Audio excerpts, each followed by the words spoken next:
yung isang group, malamang sasama sa hindi pag-attend sa SONA, hindi lang yan si Bato, sasama niyan si Padilla. Alam naman natin si Padilla, di ba? Sasama yan.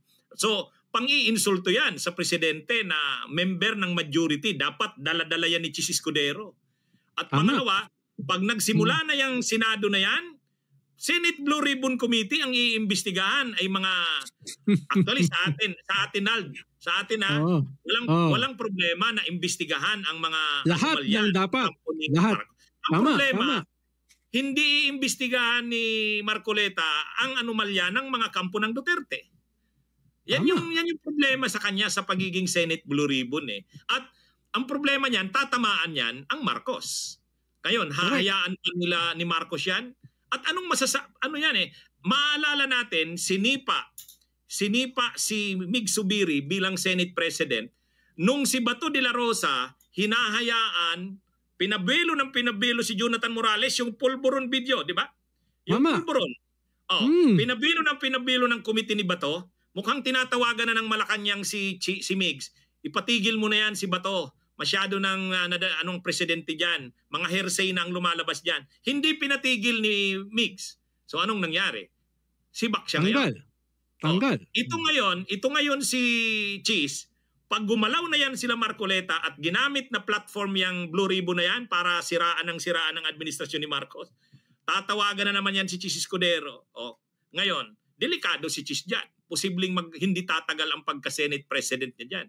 Kasi hindi naman papayag ang Malacanang na sa ganyan. Sa tingin ko, ito rin kasi ang problema nga dito sa Malacanang din eh. Maraming senador dyan na naghihintay naman yan kung anong sasabihin ng Malacanang. Halimbawa, yung magkapatid na Tulfo. Kung sabihin ng Malacanang, wag kayo kay Chis. Kasi kasama niyan yung Pro Duterte Bloc. Susunod ang Malacanang dyan eh.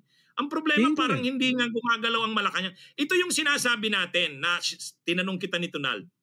Bakit hindi bumuo ng isang majority na ang magkakasama ay kahit papano, sila halimbawa yung magkapatid na Tulfo, sila Gatchalian, kahit na si Lito Lapid pwede nang isama, plus itong Veterans Bloc ni Tito Soto, Lacson, Zubiri, saka si Loren, plus pwedeng sumama dyan itong independent bloc na itong sila Kiko, si Bam, baka nga si Risa pwede pang i-consider yan kasi lalabas anti-Duterte ang ang majority.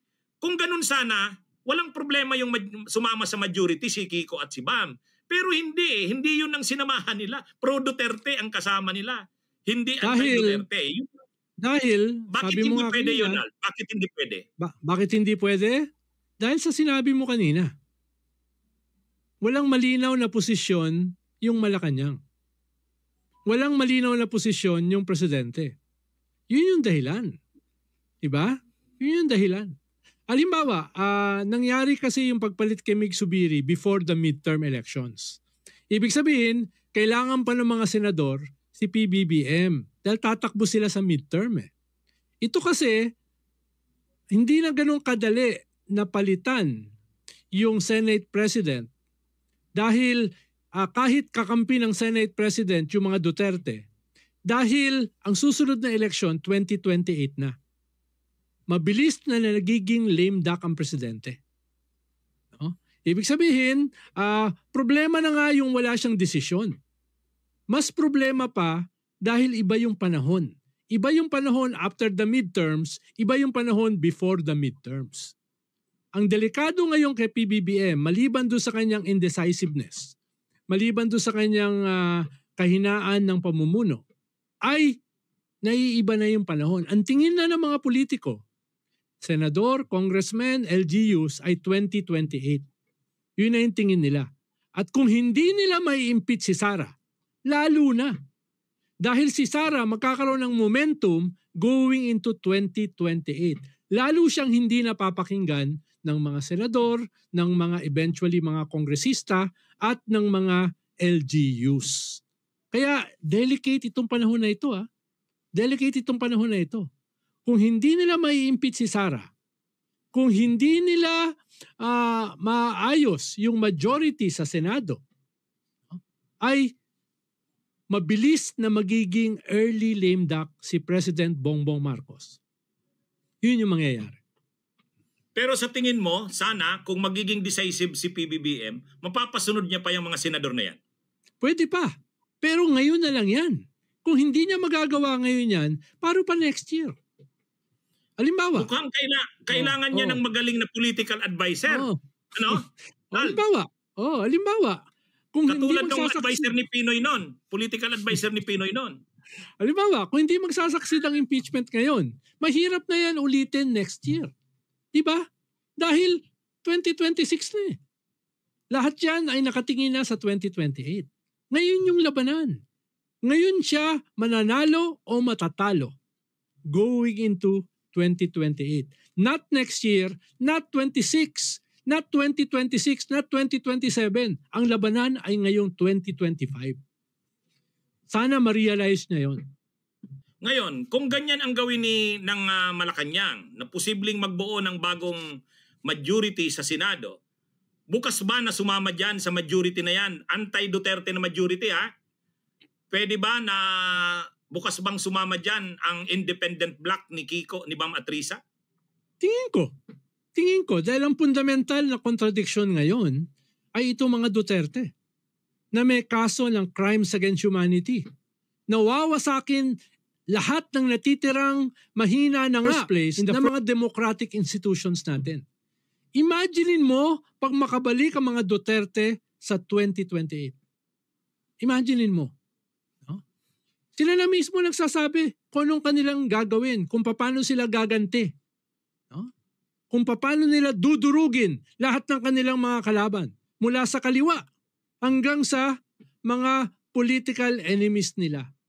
Hindi na ito usapin ng anti-drug campaign. Hindi na ito usapin ng tokhang. Ang usapin na rito, attorney, ay political tokhang. No? Political tokhang na ito. Yan yung haharapin natin sa 2028. At hindi lang yun. Sinisigurado ko sa iyo, attorney, tayo ay magiging, sabi nga ni Digong nung siya ay presidente, tayo ay magiging tunay na probinsya ng China. Yan yung mangyayari sa atin. Baka ituro na sa ating mga paaralan ang Mandarin. Kaya napakahalaga ng 2028. Talaga no na dapat yung anti-Duterte na broad na United Front magawa. At sa Senado dapat ngayon makita yan eh. Makita yan. At nakita natin dito sa midterm elections na ito na yung mga pinklawan ay hindi na extra lamang. Hindi na sila side player lamang. Nasa gitna sila ngayon ng labanan. They are now a force to contend with. Sana ma-realize yun ni Bam at saka ni Kiko. Sana pamunuan nila yon. Sumama sila kay Risa para pamunuan yan. At magagawa sana yan, may papakita sana yan, mamamaximize sana yan, yung force na yan. Kung solido sila. Kung solid silang tatlo. Correct. Parang katulad ng ginagawa ng pro-Duterte bloc. Correct. Huwag nilang isabotahe yung kanilang mga sarili. Diba? Ako, sigurado ko, yung mga bumoto sa kanila, magagalit sa kanila yan. Isusumpa sila niyan. Diba?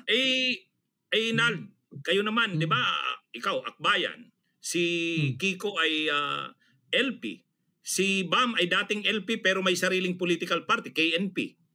Ngayon, hindi ba kayo nag-uusap-usap niyan? Party to party na mga usapan? Dapat. Ang sabi naman ni Risa, nag-uusap sila. Tuloy naman yung pag-uusap. No? Kaya dapat pag-usapan talaga yan. Halimbawa, si Laila de Lima, Liberal Party yan, pero nasa minority yan. Hindi yan nag-majority sa House. Nag-minority yan. Ganun kasi dapat ang isang partido, attorney.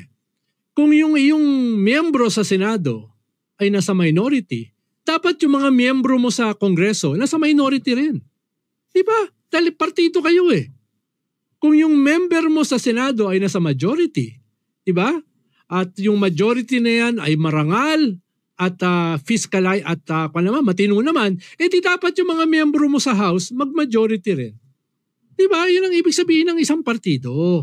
Ang hirap naman, yung leader mo sa Senado na sa majority, tapos yung mga miyembro mo sa House na sa minority. Diba? So, parang hindi maganda. Hindi maganda. Bunyog, bunyog, halikan na kasama ka. Bunyog, kapag buklod ay may pag-asa. Luzon, Visayas, Mindanao, isa ang pananaw. Sa bagong Pilipinas ang bunyog isisigaw. Bunyog,